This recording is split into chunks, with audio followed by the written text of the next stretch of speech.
So today I will be talking about rape. Do you think that Islam blame women for the rape? Like if she's not wearing hijab or because she's showing too much skin or something like that? No, she says no. You can see that in the society, but as Islamic teaching in the Quran and the Hadith. Actually, the Quran and the Hadith does not mention anything about what women are wearing when they're getting raped. Here's the thing. Okay, that's one. Second, that the Islamic Sharia, whether the woman was wearing hijab or not wearing hijab, when the judge judges for the woman, he judges the rapist. Yeah. And they don't judge the woman. So even the woman, if she's not wearing hijab, they're not going to throw her in jail for not wearing hijab. It's still the man's fault, not the woman's fault.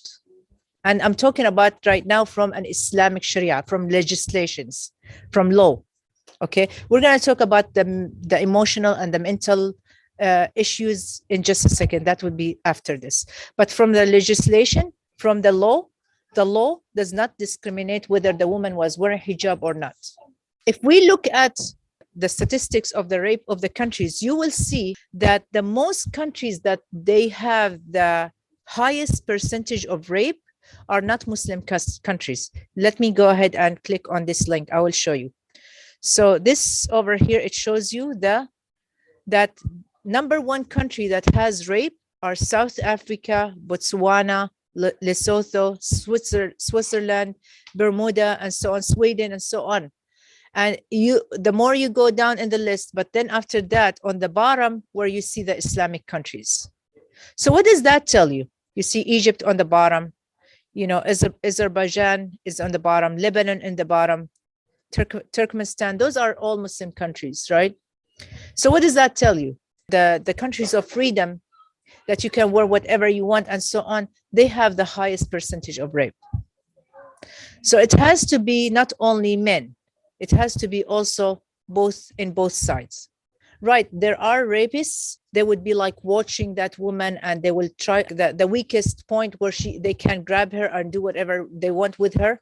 But also, you know, the woman has to have some kind of awareness of what's going on with her too. If we see that the Muslim countries are less in rape, first of all, men has to lower their gaze. So men and also women, that also because they're dressing modestly, that will not give them a chance to go and rape her. But of course, there are rape situations and cases that happen anyway, right? We can't prevent this because, I mean, it's not an immune system. It's not an immune society. It happens in any way, right? Subhanallah. So as Katie said, you know, it has to be with both. It's not only one side. It has to be also the other side. And unfortunately, we have the far left feminists. You know, I'm a feminist, but I'm not that far left, you know, who always blame the man for everything. They always basically, they want to take away the manhood, just to say that we are the women are strongest, we are the women that they are abused, they are the women, we need our rights and so on.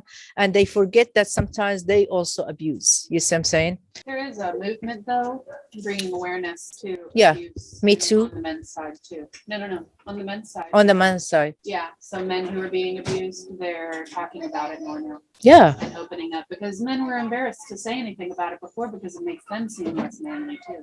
But now they're speaking out. And so the abuse that women are doing towards men is coming out more. Right. So it's both sides, right? Subhanallah. The one who transgresses is actually a murderer. In Islam, the rapist is actually a murderer. He committed a crime just the same level of a murder, like killed someone. You know, taking someone's honor by force is a murder. However, the victim is innocent. And that's what makes the difference between zina, which is committing fornication and adultery, and rape. Rape is by force. Zina, it's by choice. Does that make sense? The woman, when she does it by her choice, that's zina, that's haram. So both of them are actually sinful, the man and the woman. But when it comes to rape, someone taking something away from the woman, her dignity, her right, transgressing on her physical body, that's actually a murder. So Islam has no tolerance, zero tolerance for rape, 0 tolerance. And in Islam, the punishment that the rapist, there will be assigned 2 murders on him.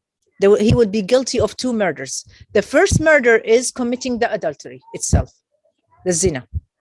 Okay, and the zina in Islam, either execution by stoning to death or 100 lashes if he was not married before. The second one that he gets assigned to is transgressing with force. They call it hiraba, claiming war. We call it hiraba, like claiming war. That means like going by force, by violence. And this is actually execution. And if the judge could execute that person twice, he would do it. Because this is how serious it is in Islam. The third one, it is financial compensation. That man has to compensate that woman for what he did to her financially, if he was able, and then he would be executed. Fourth, special judgment. Like even the judge, if he has to see how big it was, the rape, like he could torture that person before he kills him. This is how bad it is. Rape is not very easy thing to be treated in Islam. However, there are some people, they say, but if you go to the society in the Islam, always like they cover it up. They don't talk about it. There are some cases, yes, but once it goes out and being exposed, there is no way that can be covered up. This has to be judged in the right way. Allah subhanahu wa ta'ala says in the Quran in chapter 5, indeed the penalty for those who wage war against Allah and his messenger and strive upon the earth to cause corruption, because rape is actually a corruption, is none but that they be killed or crucified, or that their hands and feet be cut off from opposite sides, or that they be exiled from the land. That is for them a disgrace in this world, and them in the hereafter is a great punishment. Somebody would tell me, but this ayah came for the war, like for the battles, like if someone is transgressing in the battle. But also, rape is the same level as transgressing in a battle. It's like killing innocent. When you kill someone innocent, this is the punishment for it. Some people, they say, this is a cruel punishment. Trust me, if someone was raped, she'll tell you that this is not even enough for what he did to me. And that's one. And second, in Texas itself, we have a capital punishments here. They go electrify people who kill, right? So we have a capital punishment. Subhanallah, whether if it is in Islam or not.